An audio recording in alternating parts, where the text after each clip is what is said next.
Oiê, aqui é o Professor Beat. Recentemente eu lancei um vídeo sobre os meus 10 poetas favoritos. Clica aqui no link para você acessá-lo lá, tá? Assista, você vai gostar muito. Mandaram muita mensagem para mim assim nesses dias, perguntando quais seriam assim, os 10 clássicos que influenciaram a minha carreira, já que eu falo bastante isso em sala de aula. E aí eu fiz uma lista para vocês de 10 clássicos que você tem que ler antes de morrer.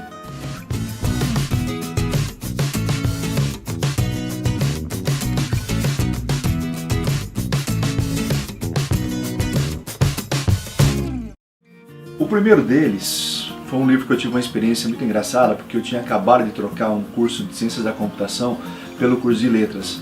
Então quando eu fui assim, fazer essa mudança, que foi muito radical para a minha vida, e seria radical para qualquer vida, convenhamos, Letras, Ciências da Computação, eu estava absolutamente perdido na nova faculdade. E foi aí então que eu entrei em contato com um título lá na estante da biblioteca da Unesp, chamado O Estrangeiro, do Albert Camus. Aí eu falei assim, é um livro pequenininho, portanto, para uma leitura breve assim, eu achei adequado. E aí eu fui fazer a leitura do livro. No começo, o livro parecia muito banal, o livro parecia muito simples assim, toda a trajetória do Sr. Meursault, e eu fui fazendo a leitura dele até chegar ao final assim, né, sem compromisso, sem esperar nada. Mas acabei descobrindo um dos melhores livros da minha vida, acabei entrando em contato com o existencialismo, o Albert Camus me puxou para o Jean-Paul Sartre, me acabou levando assim, ambos acabaram me levando assim para toda uma geração que viria na sequência, Bukowski, Jack Kerouac, Allen Ginsberg. Então isso abriu para mim uma perspectiva de literatura maravilhosa, recomendadíssimo para vocês, tá? Albert Camus, O Estrangeiro, incrível esse livro. Um outro livro que eu acabei assim pegando na sequência foi que quando eu estava lendo O Estrangeiro, do Albert Camus, eu conheci um amigo chamado Serginho, assim, e ele estava lendo obras do Dostoiévski, ele estava lendo Os Irmãos Karamazov. E aí, conversando com ele, acabei assim me influenciando pelo Dostoiévski. Ele falou assim, um bom livro para você começar, para você pegar paixão pelo Dostoiévski.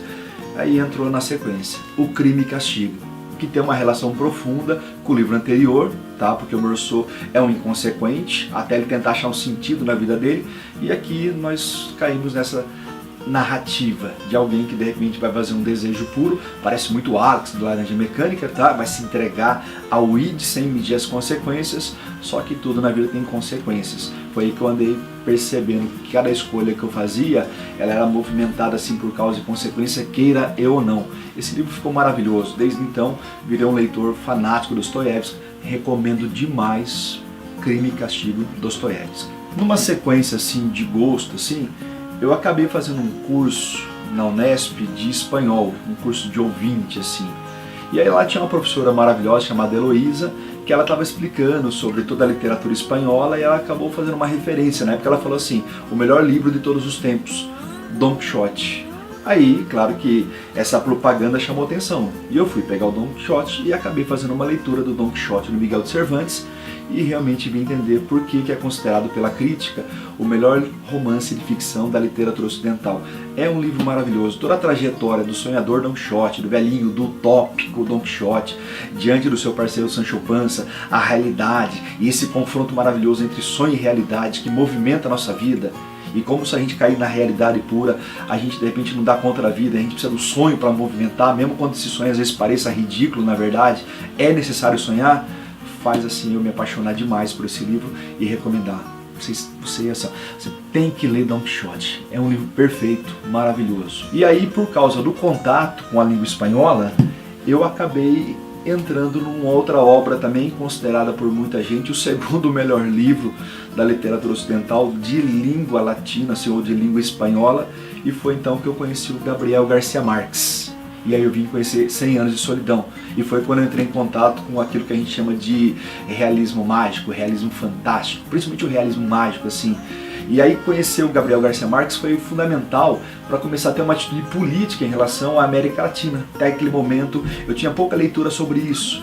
Só que eu vim entender toda essa crítica que ele faz para mostrar a construção da América Latina através de uma alegoria enorme da família dos Buendias.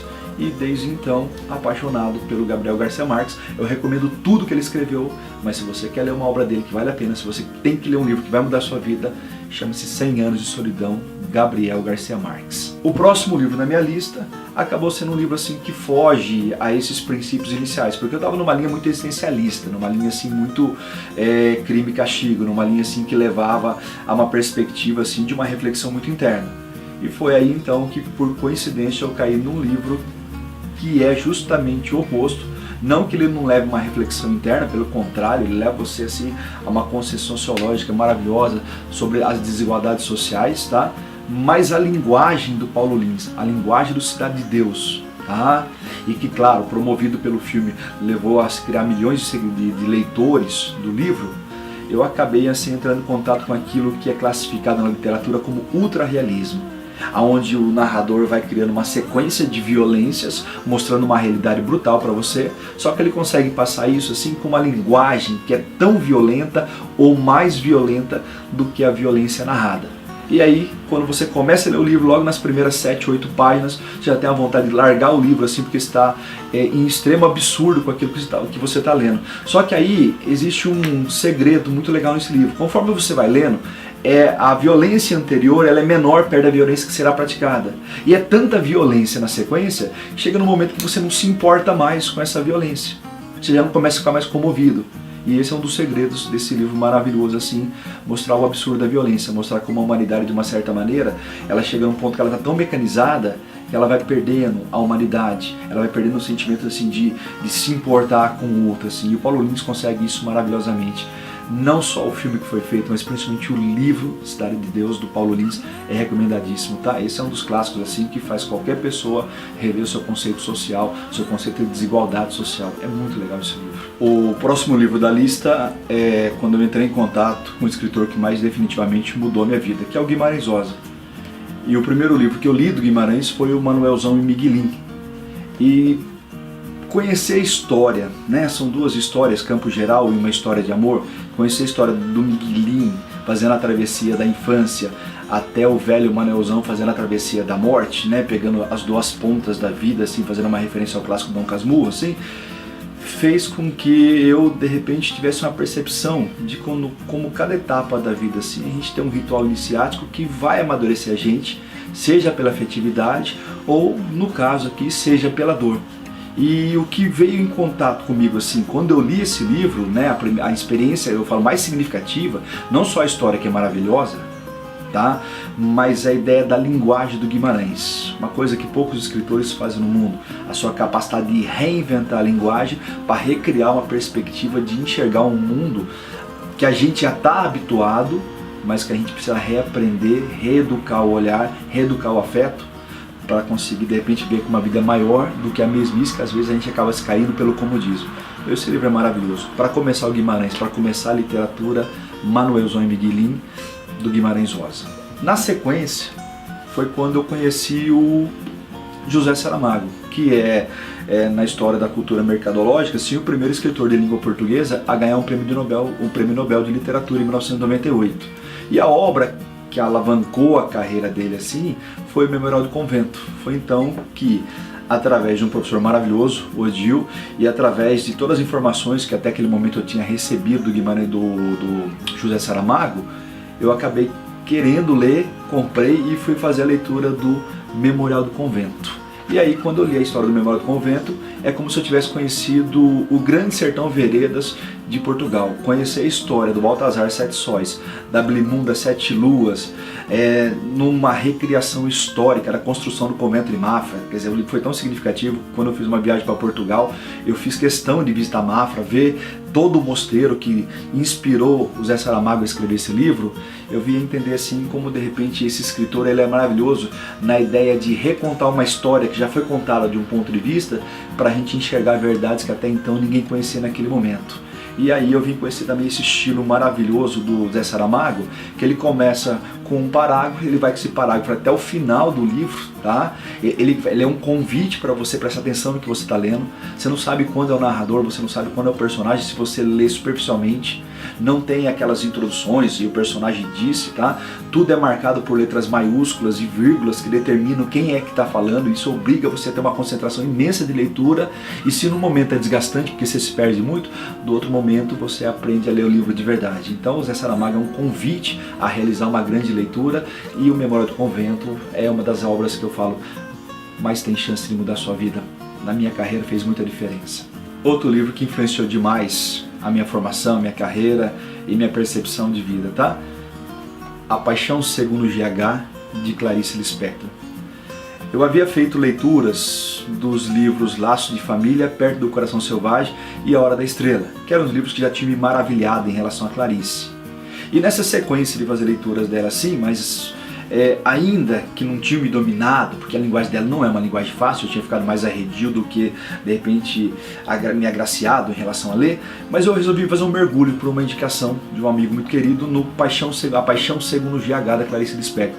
E foi quando eu descobri todo o potencial dessa mulher maravilhosa, todo o potencial de fazer você entender o universo feminino, o universo existencialista, o universo humano, sem equivalente na literatura brasileira.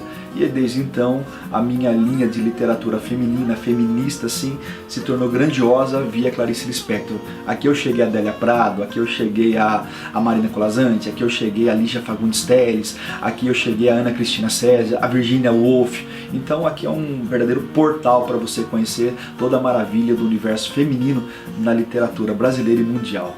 A Paixão Segundo GH, Clarice Lispector. E os dois clássicos que definitivamente mais formaram a minha opinião sobre literatura é o maravilhoso Dom Casmurro, do Machado de Assis. Eu quase não deveria falar mais nada, só ficar mostrando o livro assim, tá pronto, isso aqui, tá?